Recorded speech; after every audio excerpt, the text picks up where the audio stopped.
성도 간의 갈등의 문제를 풀어가고 그러면서 자신의 신실한 동역자들을 힘써 격려하고 있었던 사도 바울이 이제 빌립보 성도들에게 중요한 권면을 이어가고 있습니다. 4절 말씀에 보니까 너희는 주 안에서 항상 기뻐하라. 내가 다시 말할 것이다. 기뻐하라. 이렇게 되어 있습니다. 사도 바울은 지금 빌립보 성도들에게 기뻐하라 하고 명령하고 있습니다. 그런데 빌립보 교회 성도들은 지금 사실 기뻐할 만한 상황이 전혀 아니었다는 거죠. 갈등을 겪고 있는 교회들과 성도들이 다 그렇겠지만 지금 빌립보 교회 성도들도 지금 여러 교회 안에 벌어지고 있는 일들 때문에 기뻐할 수 있는 심정이 도저히 아니었습니다. 그 이유는 교회를 대표하는 두 여성 지도자들이 심각한 갈등을 겪고 있었고 이에 공동체 전체가 침체에 빠져 있는 그런 상황이 빌립보 교회 안에 전개가 되고 있었습니다. 기뻐할 만한 상황일까요? 아니죠. 그러면 지금 기뻐하라라고 이렇게 말하고 있는 사도 바울 자신은 어떤 상황입니까? 자신은 지금 이 글을 쓰고 있는 곳이 로마의 차가운 감옥 바닥이었습니다. 그럼 자기 자신이나 지금 빌립보 교회 성도들이나 기뻐할 만한 상황이라고는 도저히 보기 어려운 그런 상황에 있었다는 겁니다. 성도들은 교회 안의 문제 때문에 마음의 평강이나 기쁨이 없었고 옥고를 치르고 있는 자기 자신도 사실은 기뻐할 수 있는 상황이 아니었다는 거죠. 그러니까 지금 바울이 주 안에서 항상 기뻐하라라고 하는 얘기는 기뻐할 만한 일들이 많기 때문에 기뻐하라고 이야기하는 게 전혀 아니라는 거예요. 그러니까 이 본문을 볼 때 이 본문의 배경을 전혀 이해하지 못하면 그 뜬금없이 뭘 기뻐하라는 얘기냐 이렇게 이해하게 되는데 사도 바울이 기뻐하라라고 말할 때는 지금 이 상황은 사실 기뻐할 수 있는 상황이 빌립보 교회 성도들도 자신도 아니었다는 겁니다. 그런데 기뻐할 수 없는 상황인데도 사도 바울은 강권하면서 빌립보 성도들에게 기뻐하라 하고 명령하고 있는 거예요. 왜? 주님 때문에. 주 안에서 기뻐해야만 된다라고 역설하고 있는 것입니다. 자, 기쁜 일이 있을 때 기뻐하는 것은 쉬운 일입니까? 어려운 일입니까? 그건 어려운 일이 아니에요. 기쁜 일이 있는 사람은 나 기쁜 일이 있어 라고 말 안 해도 얼굴에 쓰여 있습니다. 그렇죠? 싱글벙글. 사람들이 저 사람 뭐 좋은 일이 있는구나 금방 알 수 있습니다. 또 역시 반대로 슬픔 가운데 있는 괴로움과 고통 가운데 있는 사람도 얼굴이 그대로 그것을 이야기하고 있기 때문에 당신 무슨 근심이 있습니까? 하고 사람들이 묻기도 하죠. 성도는 어떻게 해야 되느냐? 성도는 어떤 얼굴로 살아야 되느냐? 기쁠 일이 있어도 기쁘지만 도저히 기쁠 일이 아니고 기뻐할 수도 없는 상황에서도 기뻐하는 사람들이 돼야 된다는 것입니다. 성도는 기쁜 일이 하나도 없어도 이것만 생각하면 기쁨이 밀려오고 그 기쁨이 충만한 사람이 돼야 되는데 그게 누구냐? 주님만 생각하면. 그리고 주님과 관계된 게 뭐가 있을까요? 교회만 생각하면. 교회는 누가 있죠? 성도들만 생각하면. 하나님 앞에 예배 드릴 것만 생각하면. 하나님 말씀 배울 것만 생각하면. 내가 이렇게 너무너무 괴롭고 힘들어도 주님 앞에 나가서 교회 앞에 가서 엎드려서 주여 하고 기도할 때 하나님이 내 기도를 들으시고 내 마음의 기쁨과 평강을 회복시켜 주실 것만 생각하면 자다가도 씩 하고 입이 벌어지고 기쁨이 그 마음에서 샘솟는 그런 사람들이 성도라는 겁니다. 기뻐하라 라고 번역된 헬라어 카이레테, 현재 능동태 명령법입니다. 이게 무슨 의미냐면 그냥 기뻐하라라는 단순한 기뻐하라라는 말이 아니고 이렇게 지금 기뻐하라라는 이 상황에서 이런 그 어법을 사용했을 때는 어떤 상황에서든지 기뻐할 것을 명령하고 있는 강조용법이에요. 그러니까 이유 불문하고 무조건 어떤 상황에서든지 간에 성도는 기뻐해야 되는 사람이다. 이게 바울의 강조점입니다. 그러니까 성도가 기뻐해야 되는 것은 선택사항이 아닌 거예요. 기쁜 일이 있어야 기뻐하죠, 목사님. 무슨 뭘 기뻐. 저한테 따지실 문제는 아니고, 선택사항이 아니라 내가 기뻐하고 싶으면 기뻐하고 기뻐하기 싫으면 말고가 아니라 성도는 무조건 그렇게 해야 되는 것이 하나님의 뜻이다 라고 성경이 말씀하고 사도 바울께서 이것을 우리에게 강조하고 있습니다. 그래서 본문에 2번이나 기뻐하라,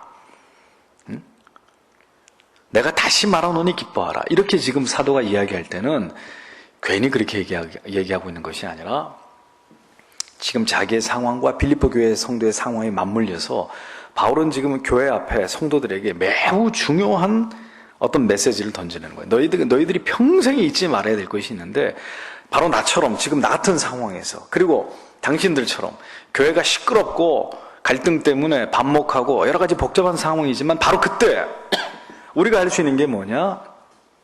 에이, 교회 안 나가, 시끄러우니까. 그러니까 교회 나가면 그 골치만 아프고, 그게 아니고 어떻게 하라고요? 기뻐하라. 기뻐해야 된다는 겁니다. 그런데 그 기쁨이 원천이 무엇이냐? 그럼 교회 나와서 그냥 이렇게 해벌레 하면서 반쯤 이렇게 맛이 간 사람처럼 그냥 그렇게 그냥 웃고만 있으면 되는 거냐? 그 말이 아니고, 그 기쁨이 무엇에서 비롯된 기쁨이어야 되느냐? 그 기쁨의 원천이 무엇이어야 되느냐? 엔퀴리오, 주 안에서라는 겁니다. 십자가의 사도, 이 바울은 빌립보서 4장 안에서만 여러 차례 엔퀴리오라는 단어를 반복하고 있습니다. 자, 4장의 1절에도 보면 이와 같이 주 안에 서라, 주 안에 서라. 2절에 주 안에서 같은 마음을 품으라. 그리고 4절에 와서 주 안에서 기뻐하라. 계속해서 주 안에서, 엔퀴리오, 이 얘기를 계속 반복하고 있습니다. 그러니까 사도 바울은 지금 무슨 얘기를 하려고 하느냐? 우리의 기쁨이 어디에서 오는 것이냐? 성도는 도대체 무엇 때문에 기뻐하는 것이냐? 기뻐하라 그런다고 해서 그게 기뻐지는 것이 아니잖아요? 그러니까 우리의 기쁨의 원천을 어디에서 찾아야 되느냐라는 이야기를 할 때 계속 1절에부터 2절, 4절에 주 안에서. 주 안에 있으면 너희가 설 수 있는 것이고, 주 안에 있으면 같은 마음을 품을 수 있는 것이고, 주 안에 있으면 기뻐할 수 있다는 것입니다. 상황이 어떻게 돌아가든지 간에 상관없이 나 한 사람이 예수 그리스도의 십자가 아래, 그 십자가의 구속의 은혜 안에 굳게 서 있으면 상황이 어떻든지 간에 밖에 비바람이 불고 태풍이 몰려오고 눈보라가 쳐도 나는 기뻐할 수 있다는, 내 영혼은 기뻐할 수 있다는 거예요. 사도 바울이 그리스도의 십자가로 인한 이 구원의 감격과 영생의 기쁨을 그가 얼마나 중요하게 생각하는지를 보여주는 대목입니다. 그리고 사도 바울의 그 신앙의 뼈대가 뭘로 구성되어 있는지를 보여주는 거예요. 그게 뭐냐? 예수 그리스도의 십자가, 그 구속의 은혜와 감격. 그래서 빌립보 교인들에게 계속 엔퀴리오, 주 안에서. 그거를 떼놓고는 성도가 아무것도 생각할 수 없다는 거예요. 주 밖에서 기뻐하라. 이 세태는 이것입니다. 우리는 주 안에 있어야만 기뻐할 수 있는데, 진리 안에 있어야만 우리는 기뻐할 수 있는데, 지금의 교회와 성도는 되도록이면 주 밖에서, 되도록이면 진리 밖에서 우리끼리 즐거움을 추구하자고 하니, 그게 어떻게 정상적인 교회라고 할 수 있겠냐 말이죠. 사도 바울은 성도가 이 땅을 살아가는 동안에 모든 것을 초월해서 언제든지 기뻐하고 감격하고 감사할 수 있는 토대가 있는데, 그게 뭐냐? 바로 예수 그리스도다. 우리에게 이것을 강조해 주고 있는 것입니다. 그래서 이 표현을 하고 있는 그 자신이 지금 혹독한 고난을 받으면서 로마의 감옥에 갇혀 있는 상태이기에, 그런 상황에서 빌립보 교회 성도들에게 옥중에서 편지를 쓰면서 기뻐해라 하고 호소를 하니, 그 바울의 절절한 편지의 내용을 받아 읽고 있는 빌립보 성도들에게 그게 적지 않은 위로와 용기가 되었으면 당연한 일이었겠죠. 사도 바울 선생님이 자기는 편안하게 여행이나 다니고 어려움이 없는 그런 생활을 하고 있으면서 지금 교회 안에 문제 때문에 골치를 앓고 있는 성도들에게 기뻐하라 이렇게 얘기하면, 에이, 사도 바울 선생님은 지금 팔자가 좋으니까 그런 말씀하시지, 우리 상황이 돼보세요. 그런 얘기가 나오나? 이렇게 얘기했겠죠. 하지만 사도 바울이 자기도 옥고를 치르고 있는 가운데서 성도들 보고 기뻐하자. 응? 기뻐해야 된다, 우리는. 빌립보 성도들이 이 옥에서부터 보내온 편지를 읽으면서 사도 바울 선생님이 저런 고통을 당하면서도 우리에게 기뻐하라고 얘기하는데 가슴이 뭉클하지 않았겠습니까? 성도가 무엇을 붙잡을 때 무너지는 슬픔과 절망과 태산 같은 핍박과 환난 가운데서도 꿋꿋하게 서 있을 수 있느냐? 뭘 도대체 붙잡아야 되는 것이냐? 바로 우리의 영원한 목자이시고 우리의 구원자가 되시는 예수 그리스도를 꼭 붙잡고 그 예수 그리스도를 의지하고 그 예수 그리스도만을 바라볼 때 우리는 기뻐할 수 있다고 진리가 우리에게 호소하고 있는 거예요. 우리의 마음이 흔들리고 우리의 감정이 요동치고 모든 것이 혼돈 가운데서 분별력을 잃어버리고 우리의 마음은 깊은 고통을 느끼고 있을 때 이렇게 흔들리고 있는 우리의 영혼의 닻을 내려야 될 곳이 어디냐? 예수 그리스도뿐이라는 겁니다.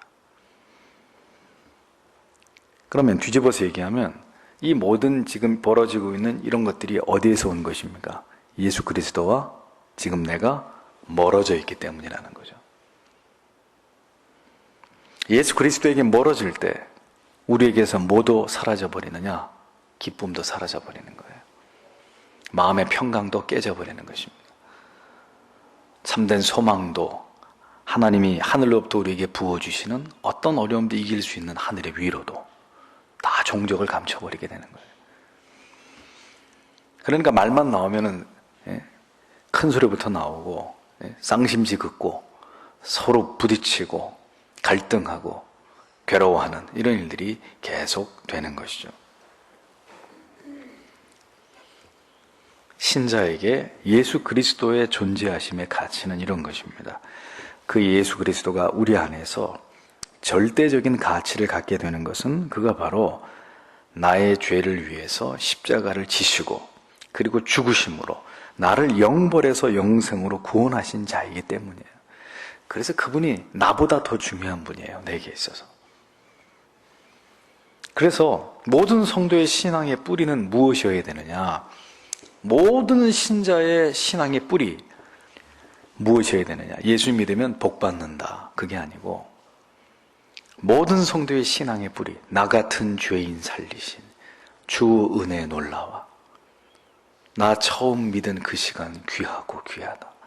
모든 성도들의 신앙의 견고한 뿌리는 구속의 은혜에 대한 감격, 십자가의 그 사랑에 대한 기쁨, 거기에 성도의 신앙의 뿌리가 깊이 내려오져 있어야 끄떡하지 않는 거예요. 이 사실보다 더 우리를 기쁘고 복되게 하는 진리가 있을 수 없고 있어서도 안 되는 것입니다. 성도가 십자가의 은혜로 구원을 받았다라는 이 진리 말고 이 가치 말고 그 성도에게 더 귀한 가치, 이 사실을 통해서 오는 기쁨 외에 다른 어떤 것을 통해서 얻을 수 있는 기쁨이 있다는 것은 뭐가 잘못됐다는 거예요. 그러니까 이 시대를 보십시오. 이 시대의 성도들은 참 이해할 수 없는 부분이 있습니다. 그게 뭐냐? 예수 그리스도가 내 죄를 위해서 그가 십자가에 달려 죽으심으로 내가 영생을 얻었다는 것에 대해서는 아주 피상적이고 형식적인 감사가 있을 뿐인데, 그래서 전혀 이런 사실 때문에 기쁨을 누리는 그런 자들이 아닌데, 기쁨을 누려본 적도 없고 그런 기쁨을 원치도 않는 자들인데, 근데 현세에 있어서 그들이 갈구하는 어떤 소망하는 것이 이루어지면 말이죠. 아파트가 청약에 당첨이 됐다든지, 무슨 아이가 좋은 대학에 들어갔다든지, 사업이 대박이 났다든지, 이 현세에서 그들이 소위 교회를 다녔다는 이유만으로 어떤 복이 굴러 들어오면 거기에 대해서는 훨씬 더 기뻐하고 감격스러워하는 모습을 본다는 것입니다. 이게 아이러니라는 거죠. 모순이라는 거죠. 아니, 예수께서 날 위해서 십자가에서 피 흘리고 살 찢어서 우리의 죄를 구속해 주심으로 영벌에서 지옥에서 나를 건져 주셨다는 것에 대해서는 눈물 한 방울 나지 않고 가슴에서 우러나는 감격이나 기쁨이 없는 사람들이 이번 달에 월급이 저 보너스까지 해서 3배를 받았다. 그 기분이 째지는 거예요. 이게 도대체 무슨 조화냔 말이죠. 그게 진정한 기쁨입니까? 그 기쁨이 그래서 우리를 행복하게 합니까? 그래서 늘 안타까운 문제가 그겁니다. 교회를 다니시는 많은 성도님들 가운데 아직도 진정한 기쁨이 무엇인지를 전혀 이해하지 못하고 그 진정한 기쁨이 무엇인지를 전혀 경험하지 못하고 그리고 교회를 왔다 갔다 하는 성도님들이 부지기수라는 거예요. 그냥 사람들이 나를 알아주고 내가 인정받으면 기쁘고 교회에서 완장 차고 막 큰 소리 치고 내가 다 앞장서서 사람들이 잘한다고 칭찬해주고 막 띄워주고 그래서 사람들이 나를 알아주면 그게 기쁘고 거기서 기쁨 찾고 앞에 나와서 마이크 들고 뭐 이렇게 할 때는 기쁘고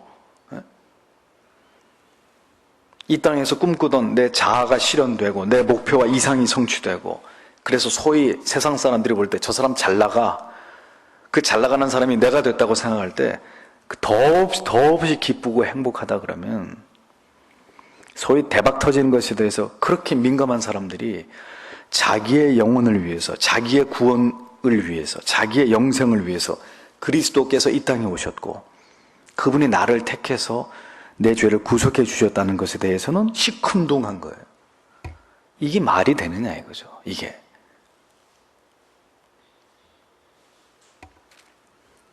그러니 그리스도로 말미암는 진정한 기쁨, 진정한 소망 알 길이 없는 거죠. 왜냐하면 그분은 교회를 나오는 근본적인 이유 자체가 성경적이지 않기 때문에 그런 분에게도 하나님이 값없이 주시는 기쁨이 흘러들어간다. 하나님의 은혜는 그렇게 값싸게 아무에게나 그 은혜도 모르고 가치도 모르는 자들에게 마치 돼지 목에 진주처럼 그렇게 걸려지는 싸구려 은혜가 아닙니다.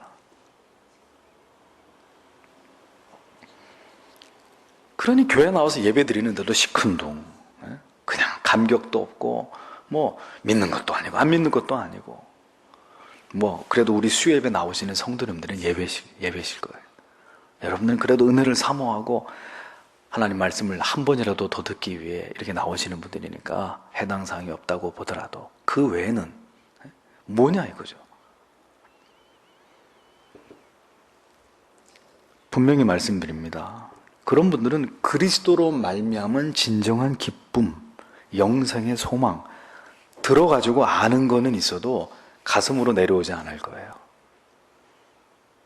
그래서 이 가슴이 터질 것 같은 그런 감격, 감사, 기쁨의 눈물 이런 거하고 전혀 상관없이 한 30년 예수 믿다가 나중에 부끄러운 구원이라도 받든지 아니면 죽을 때 예수 부인하고 지옥 가버리든지. 왜냐하면 성경 어디에도 그렇게 믿어가지고 구원받았다는 사람 보셨으면 저한테 가르쳐 주세요. 성경에 그렇게 널널하게 구속의 은혜도 감격도 영생의 소망도 없이 막 믿다가 얼떨결에 천국 간 사람도 있다고 하는 구절이 있으면 저한테 얘기해 줘 보세요. 그럼 제가 지지해 드릴게요. 그렇게 믿어도 천국 갑니다 하고 제가 밀어 드릴 테니까. 아직까지 제가 성경을 본 바로는 그런 사람은 한 명도 없었어요. 그렇게 예수 믿어가지고 천국 간 사람. 그러니 이게 심각하다는 거죠.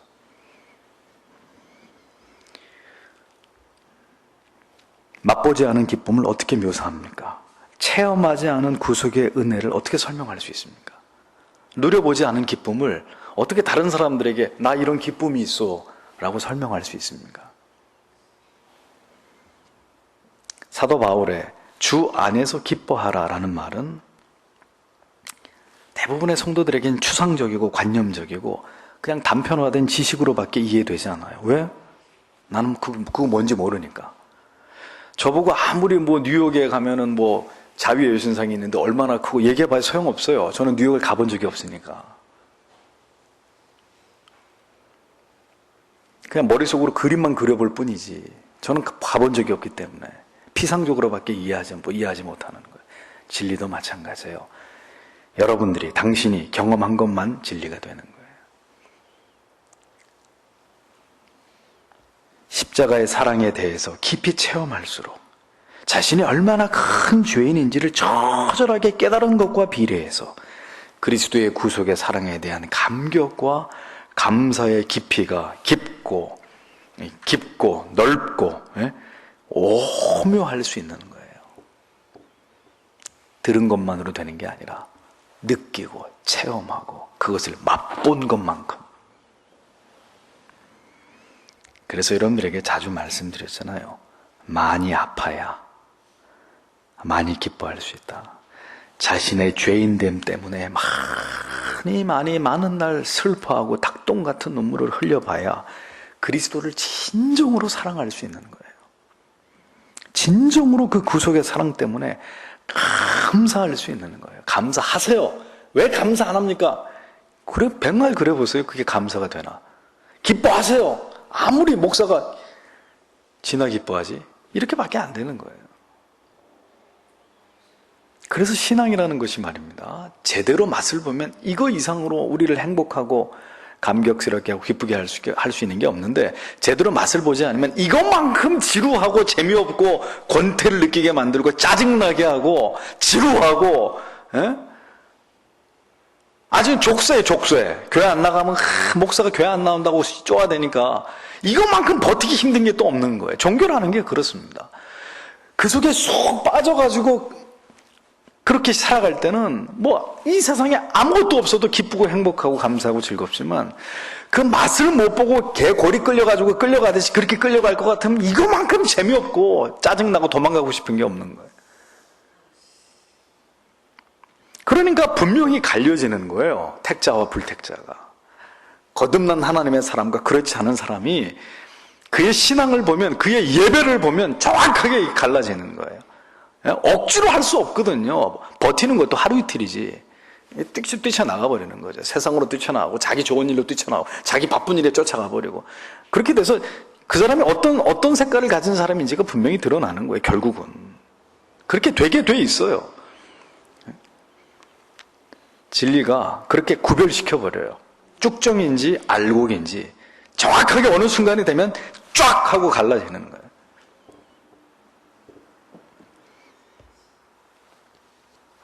주 안에서 기뻐하라. 내가 다시 말하노니 기뻐하라 라고까지 사도 바울께서 말씀하고 있어도 이것이 우리의 영혼에 큰 울림을 주지 못하는 이유는 내 자신이 아직도 그리스도의 구속의 사랑과 은혜에 대한 체험에서 오는 진리 안에서의 공명이 없기 때문이에요. 그래, 맞아. 그래, 그 사랑인데, 그 은혜인데. 이렇게 공명이 있어야 하나님 말씀을 들으면서 함께 울고 웃고 가슴이 뜨거워지고 찔림을 얻고 내가 깨지는 이런 역사가 나타나고, 그래서 그리스도 앞에 한 걸음 한 걸음 다가가는 이런 놀라운 신앙의 진보들이 나타나는데, 그게 없으면 되지 않는 거죠. 땡 하고 올려도 공명이 일어나지 않으니까. 잔잔한 호수에 돌을 딱 던지면 파문이 쫙 일어나야 되는데, 싸늘하게 얼어있는 호수에다가 아무리 돌을 던져보세요. 파문이 일어나나? 퍽 하고 얼음 위에 돌 박히는 소리만 나지.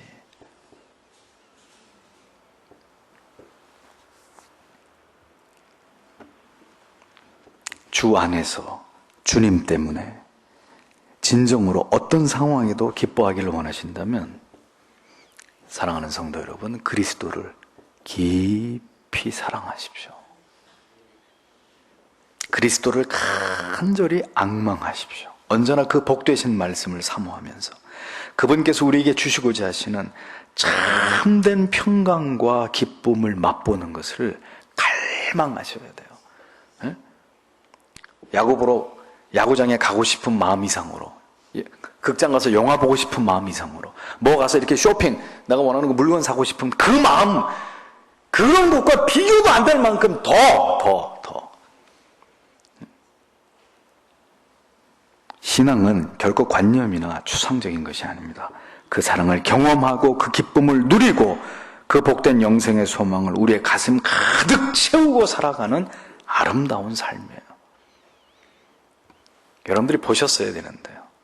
암으로 다 죽어가는 성도가 얼마나 평강을 누리고 천국에 갈 것이라는 확신을 가지고 주님 앞에 가는지, 그런 거 보면 천국이 있다는 게 확실히 믿어지는 거예요.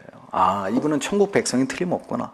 비록 몇 달밖에 예수를 믿지 않았지만 그 짧은 기간 동안에 하나님이 구원받기에 합당한 사람으로 그의 머리끝부터 발끝까지 육신은 만신창이가 됐어도 그의 영혼에는 반짝반짝 빛이 나도록 하나님이 이렇게 순식간에 하나님의 자기 택한 백성을 구원하려고 이렇게 놀랍도록 그 짧은 시간 동안 평생 예수 모르고 산다고 하던 사람이 주님 때문에 기쁘고 주님이 나를 얼마나 사랑하는지에 대해서 감격하고, 너무 늦긴 했지만 쏟아 부어지는 하나님의 은혜 때문에 그래서 편안하게 눈을 감는 이런 성도의 최후를 보셔야 여러분들의 믿음이 막 살아나는 거예요.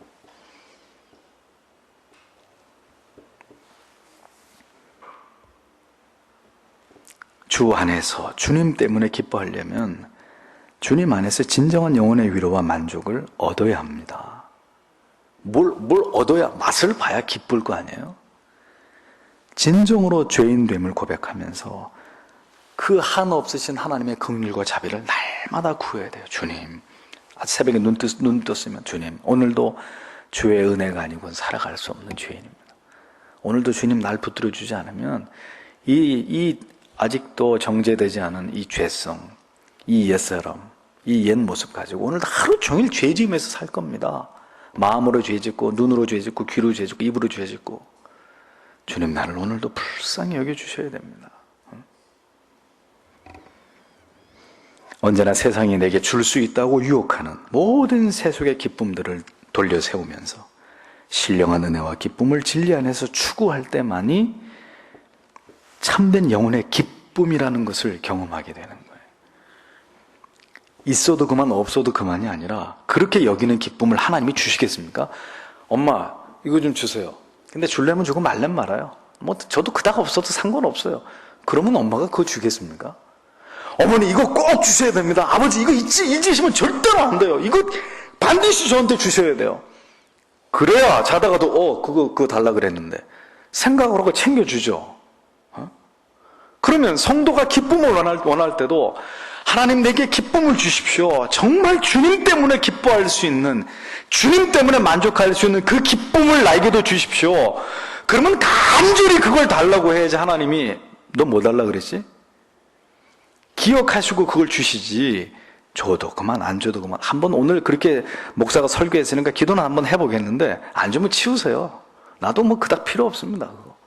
드라마 봐도 기쁘고 밖에 나가서 외식을 해도 기쁜데 그까짓과 기쁨 그러는 성도님에게 무슨 기쁨을 주님이 주시겠냔 말이에요. 주님 때문에 언제라도 어떤 순간이라도 기뻐하고 평강을 누릴 수 있는 그 믿음과 그 소망이 저는 여러분 모두에게 충만하게 되시기를 기도합니다. 그게 있어야 돼요. 5절을 보겠습니다. 너희의 관용이 모든 사람들에게 알려지게 하라. 주께서 가까우시다. 이렇게 되어 있습니다. 바울 사도는 빌립보 교회 성도들에게 이어서 권면을 합니다. 성도들은 이 땅에서 그리스도 예수로 말미암아 첫째는 절대 기쁨을 누려야 되는 사람이다. 절대 기쁨. 동시에 모든 사람과 더불어서 관용을 베푸는 자들이 되어야 된다. 이것을 바울이 지금 굉장히 강조하고 있습니다. 관용에 해당되는 헬라어 에페이케스라는 말은 양보하다라는 의미의 동사 에이코에서 유래된 단어인데 이게 어떤 뜻이냐면요. 타인에 대한 관대함, 그리고 사려 깊은 배려, 존중 이런 것을 뜻합니다. 예수 그리스도를 믿는 게 전부가 아니에요. 내가 교회 다니는 게 전부가 아니고 그리스도로 인해서 내 영혼이 기쁨을 누리는 것 여기까지 돼야 되고 그럼 거기까지 됐으면 그것까지라도 전부가 아니고 그게 우리가 추구해야 될 가치가 전부가 아니라 그렇게 그리스도로 인해서 영혼의 참된 기쁨과 소망을 누리게 되었다면 이제 거기서 한 단계 더 나아가서 어디로까지 발전해야 되느냐? 이제 성도로서 그럼 어떤 삶을 살아야 합당하느냐라고 할 때 바울은 이어서 얘기를 하는 거예요. 뭐를 베풀어라? 관용을 베풀어라. 누구에게? 모든 사람들에게 하고 바울 선생님이 가르치셨습니다. 알게 하라라고 번역된 그노스테토라는 말은 그것이 알려지게 하라, 그것이 인정받게 하라 그런 뜻이거든요. 그러니까 이 말의 깊은 뜻은 그리스도로 말미암아 기쁨을 누리고 있느냐? 항상 기뻐하고 있느냐? 주 안에서 지금 기쁘냐? 그러면 반드시 알려지게 해라. 너를 통해서. 무엇이? 관용이. 그러니까 이 말은 그냥 하는 척 이렇게 형식적으로 신용만 하는 게 아니라, 그리고 해도 이렇게 소극적으로 예? 손을 이렇게 오그리고 쭉 뻗어서 하는 게 아니라 이렇게 오그리고 그렇게 하는 게 아니라 적극적으로 모든 사람들이 인정할 만큼 분명하게 드러나게 명백하게 그렇게 하라라고 강조하는 거예요. 뭘? 관용을. 누가 봐도 교회가, 성도가 관용을 베푼다, 저 사람이 지금 관용을 베푼다 라는 것을 확인할 수 있을 만큼. 적당히 하고 생색내라는 뜻이 아니고,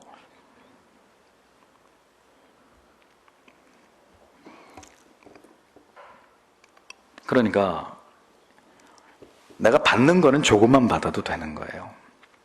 내가 얻는 것은 최소한의 것만 얻으면 되는 것이고, 그런데 반대로 주는 것, 베푸는 것, 용서하는 것, 자비를 행하는 것, 사려 깊게 누군가를 배려하는 것, 이런 받는 게 아니라 이렇게 나가는 것, 내가 나가는 거를 할 때, 나가는 것을 행할 때는 내 입장이 아닌 상대방의 입장에서 진심으로 기꺼이 그렇게 타인을 위해서 관용을 베푸는 것이 성도의 의무이고, 해도 적당히 대충 하고 마는 게 아니라 과도하게 그렇게 하는 것이 옳다고 진리는 우리에게 가르치는 거예요. 아유, 됐습니다. 제발 그만해 주세요. 내가 몸둘 바를 모르겠어요. 너무 나한테 이렇게 잘 안 해주셔도 되는데. 손사래를 치면서 제발 좀 됐다고, 제발 너무 이제 과하게 받아가지고 내가 몸둘 바를 모르겠다고. 그러니까 성경이 말하는 관용의 수치는 거기까지라는 거예요.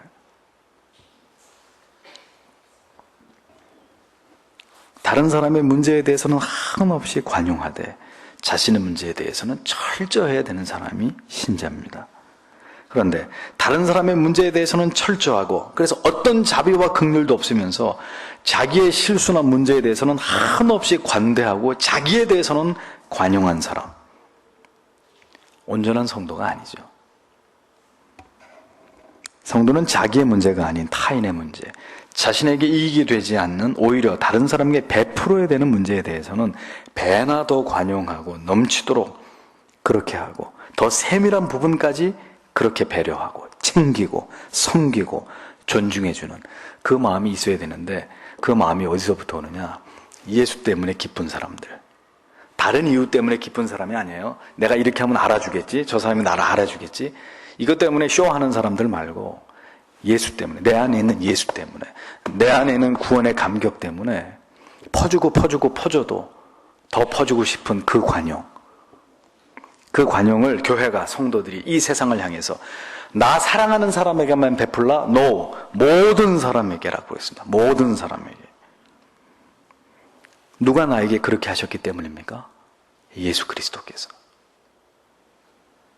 그분이 나를 향해서 전적으로 다 주시고 베푸시고 희생하시고 과도한 자비를, 과도한 사랑을, 과도한 긍휼을 베풀어 주셨기 때문에. 그래서 신앙에서 제일 어려운 것이 뭐냐면요, 타인을 향한 배려입니다. 내 자신만을 놓고 보면 하나님을 신앙하는데 큰 문제가 없어요. 사실 이것도 큰 문제이긴 하지만, 왜냐하면 날마다 우리가 넘어지기 때문에. 그런데 신앙에서 정말 큰 문제는 뭐냐면요, 다른 사람들을 보아내야 된다는 거예요. 내가 그냥 나만 잘하면 좋겠는데, 나만 잘하라 그러면 좋겠는데, 문제는 성경이 너만 잘 믿으면 되라고 말씀하고 있지 않는다는 거예요. 첫째는 하나님을 사랑해고, 둘째는 이웃을 네 몸처럼 사랑해. 이게 제일 큰 계명이라니까 여기서 이제 어려워지는 겁니다. 나와는 다른 사람, 모든 것이 나하고 틀린 사람, 모든 것으로 나를 힘들게 하는 사람을 용납하고 이해하고 받아주고 그를 배려해야 되는, 이게 우리에게 제일 어려운 숙제예요. 하나님 신앙하는 거 어렵지 않아요. 그것도 어렵긴 하지만 어떤 문제가 없다고요. 왜냐하면 죽자 살자 하나님 사랑해야 되는 게 당연하기 때문에. 그거는 둘째치고 그건 놔두고라도 우리한테 어려운 거, 사람에게 관용 베푸는 거예요. 어려워요. 솔직히 여러분들에게 고백할게, 저도 어려워요. 저도 목사인 저도 용납하고 품어주고 또 너무 이해해주고 또 참아주고 주의 은혜가 아니면 힘들어요. 신앙의 핵심은 그럼에도 불구하고 하나님 사랑과 이웃 사랑입니다. 그러니까 결국 우리가 평생에 노력해야 될 신앙의 덕목은 위로는 지극히 높으신 하나님을 올바로 사랑하고 경외하는 것이고, 아래로는 우리와 관계에 맺은 모든 사람들과 더불어 사랑하고 그들과 관용의 관계를 맺는, 관용을 베푸는 삶을 살아가는 것, 그것입니다. 그래서 사도 바울이 하나님을 사랑해라 라는 얘기는 안 해도, 첫째는 주 안에서 기뻐하라는 얘기하고, 둘째는 관용을 베풀어라. 하나님 사랑하는 것보다 그게 더 어려운 거니까. 그러니까 교회 안에 지도자였던 유오디아와 순두계도 그렇게 교회 안에서 영적인 지도급에 있는 그런 여류 지도자들인데도 싸우는 거 아니에요.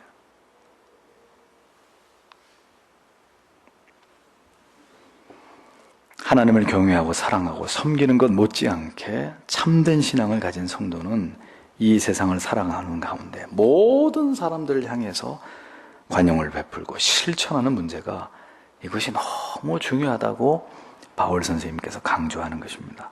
이건 모든 시대를 뛰어넘어서 해당이 되는 말씀이죠.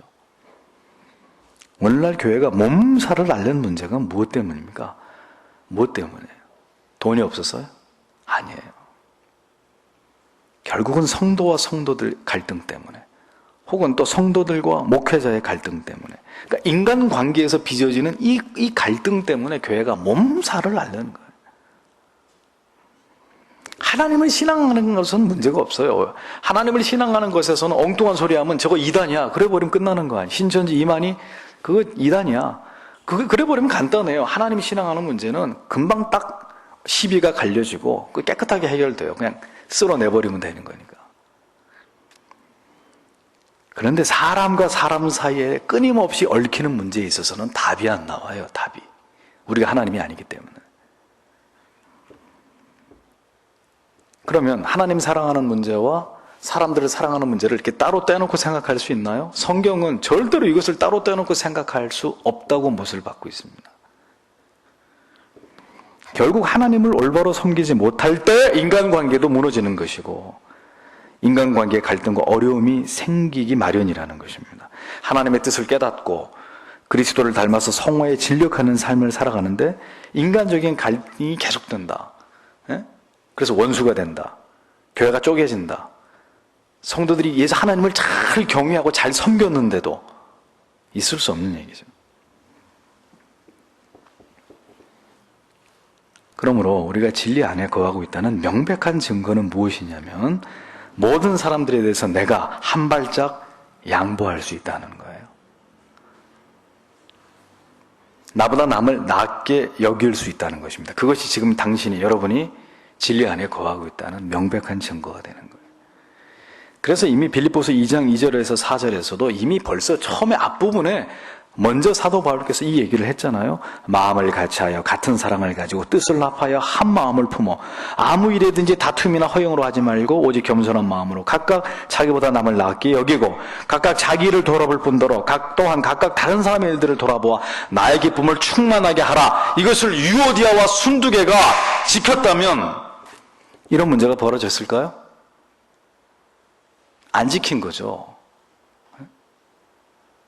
그렇게 예수 잘 믿는다고 하는 유오디아와 순두계도 이게 안 됐다는 겁니다.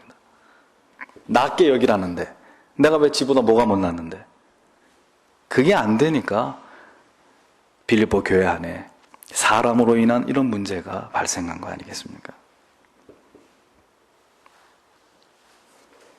성경은 분명하게 성도의 하나님을 향한 도리도 명시하고 있지만 성도가 성도를 향한, 사람을 향한 도리도 명시하고 있음을 잊지 마세요. 특별히 성도에게만 해당되는 본문이 아니라 모든 사람에게 라고 말씀하고 있는 것을 주의 깊게 보십시오. 여기서 모든 사람이란 어떤 자들까지 포함됩니까? 신자는 말할 것도 없고 불신자는 말할 것도 없고, 세 번째, 나를 핍박하는 사람들, 눈에 가시 같은 사람들, 내게 있어서 원수 같은 사람들도 이 모든 사람들 안에, 죄송하지만, 들어가는 거예요.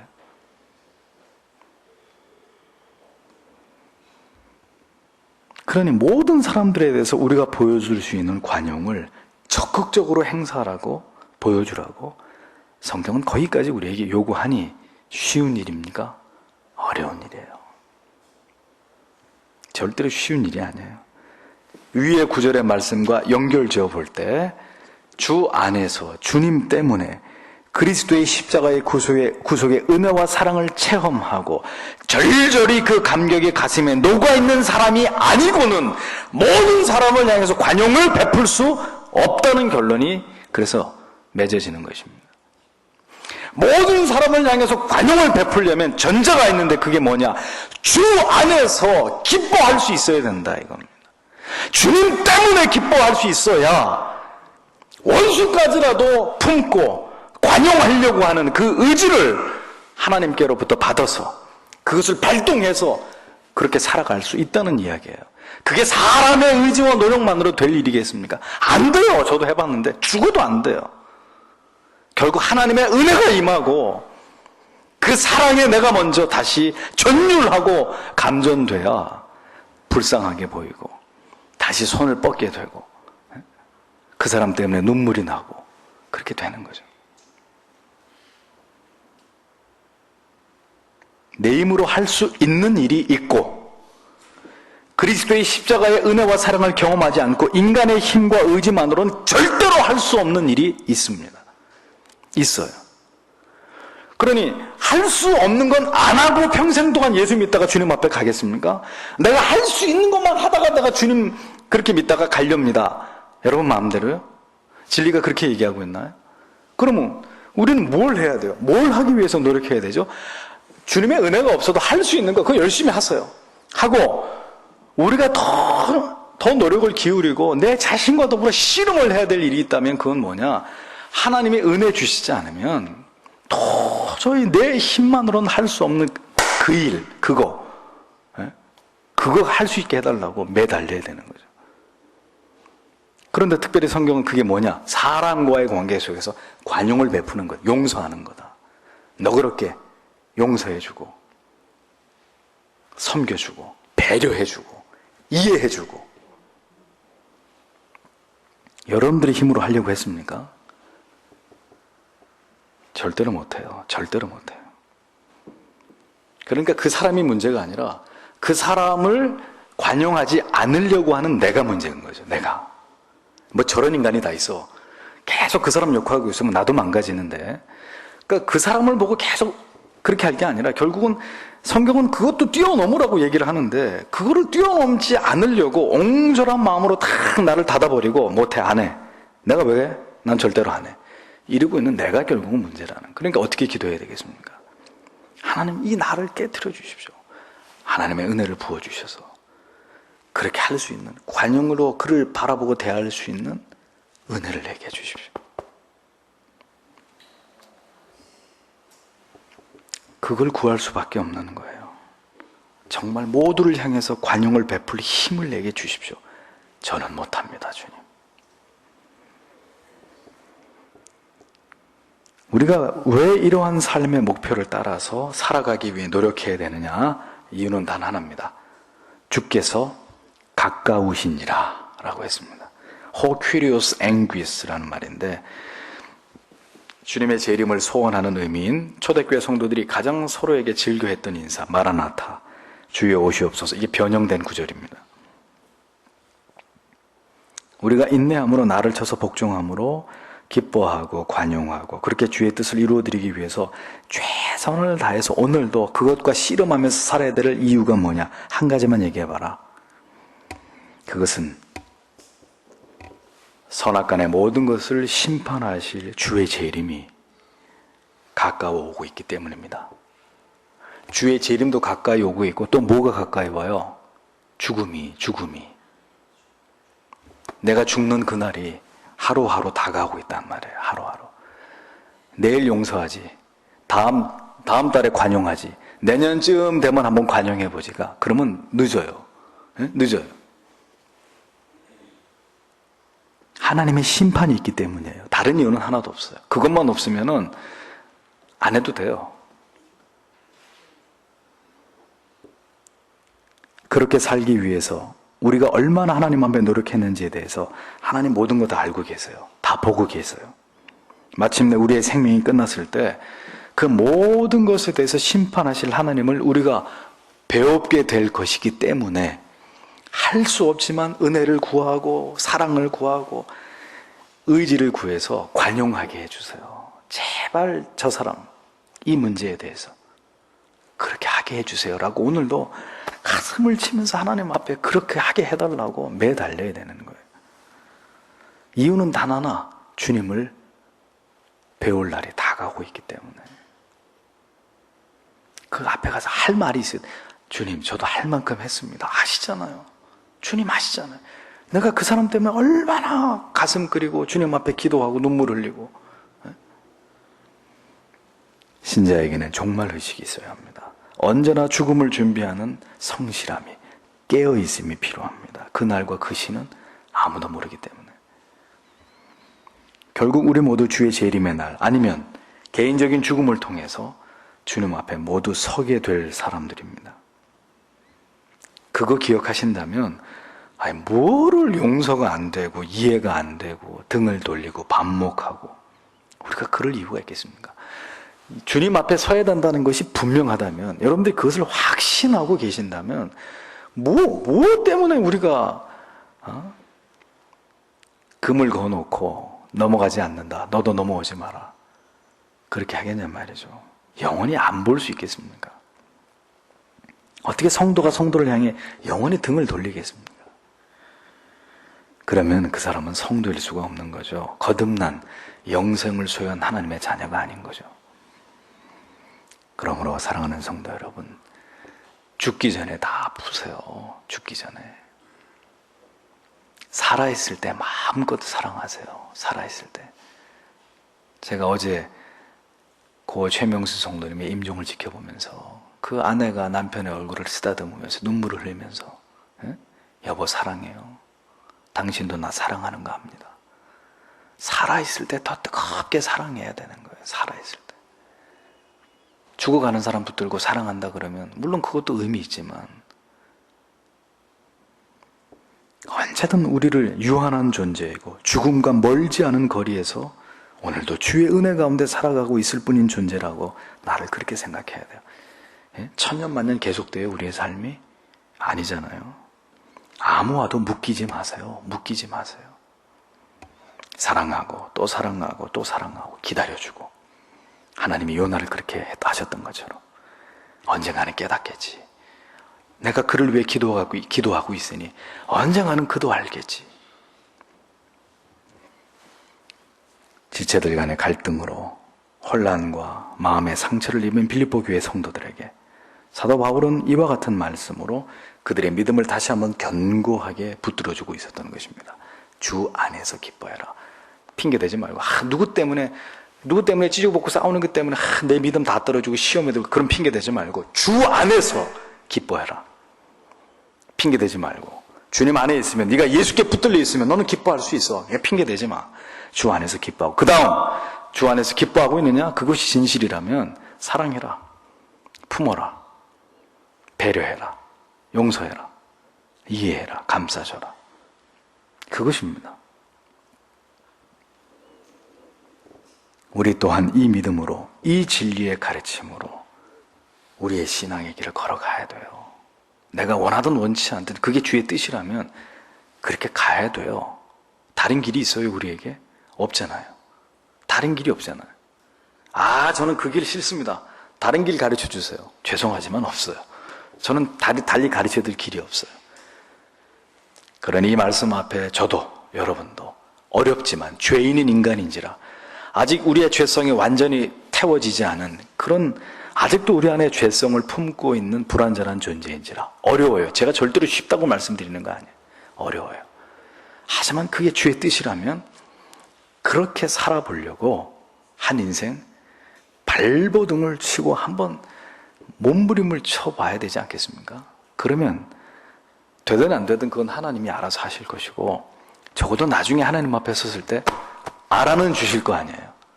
네가 그랬지. 그래, 네가 그랬어. 네가 내 말씀대로 그렇게 살아보려고 부단히 노력한 거 내가 안다. 그러면 되겠죠. 그러면 김정일이가 우리하고 화해하고 죽었습니까? 그냥 죽었잖아요. 그럼 어떻게 해? 그럼 그렇게 죽었는데 우리한테 미안하다 그러고 죽지도 않고 지가 알아서 죽었는데 우리하고 그 맺힌 감정이 안 풀릴 거 아니에요. 할 수 없어요. 최선을 다했는데도 할 수 없는 건 할 수 없는 거예요. 다만 주님은 하나님은 아신다 이겁니다. 오늘도 주신 말씀을 기억하십시오.